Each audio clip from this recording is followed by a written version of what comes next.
사랑하는 성도 여러분, 하나님의 평강이 가득 넘치시길 바랍니다. 오늘 우리가 함께 대할 말씀은 출애굽기 14장 4절에 있는 말씀입니다. 내가 바로의 고집을 꺾지 않고 그대로 둘 터이니 그가 너희를 뒤쫓아올 것이다. 그러나 나는 바로와 그 군대를 물리침으로써 나의 영광을 드러낼 것이니 이집트 사람이 이것을 보고서 내가 주님임을 알게 될 것이다.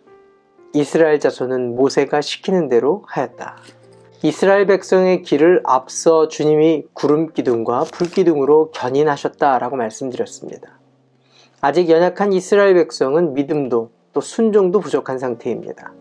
전적인 하나님의 인도하심으로 애굽 땅에서 이제 겨우 나올 만큼의 믿음과 순종이 있습니다.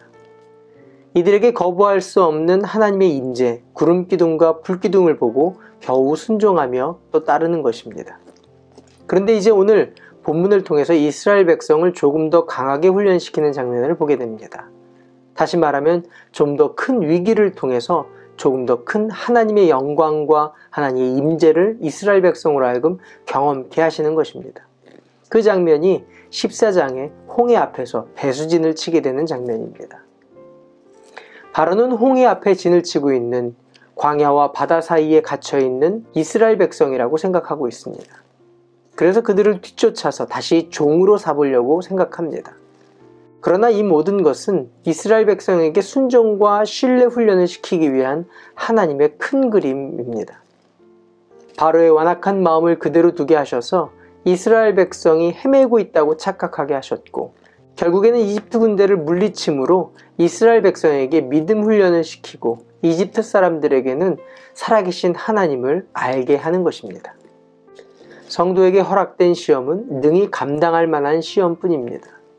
바울은 고린도전서 10장에 이렇게 기록합니다. 여러분은 사람이 흔히 겪는 시련 밖에 다른 시련을 당한 적이 없습니다. 하나님은 신실하십니다. 여러분이 감당할 수 있는 능력 이상으로 시련을 겪는 것을 하나님은 허락하지 않으십니다.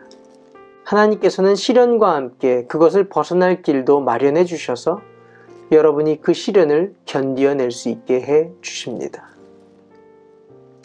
이스라엘 백성이 앞으로 겪게 되는 시험은 테스트입니다. 그들의 믿음을 성장시키는 것입니다. 그들을 홍해에서 빠져 죽게 하거나 애굽 군대에 잡혀 죽게 하는 것이 아니라 이스라엘 백성이 하나님의 군대인 것을 만천하에 드러내게 하시고 하나님께 영광이 되는 시험입니다. 성도에게 닥치는 어려움과 환난은 성도로 하여금 죽게 하기 위한 것이 아니라 광야에서 그 하나님의 살아계심을 드러내며 영광이 드러나지고 성도에게는 믿음이 성숙해 되는 기회입니다. 주님을 신뢰하며 순종함으로 승리의 기억이 많아지고 주님께 영광을 돌리며 나의 믿음이 성장하는 하나님의 사람 되시기를 바랍니다. 기도할까요? 좋으신 하나님, 어려움과 아픔이 있지만 그 가운데서도 하나님의 살아계심과 하나님께 영광 올리는 하나님의 사람 되기를 원합니다. 믿음과 순종함으로 하나님의 살아계심을 만방에 증거하게 하여 주시옵소서. 예수님의 이름으로 기도합니다. 아멘. 오늘도 성령님과 동행하시는 하루 되시길 바랍니다. 화이팅!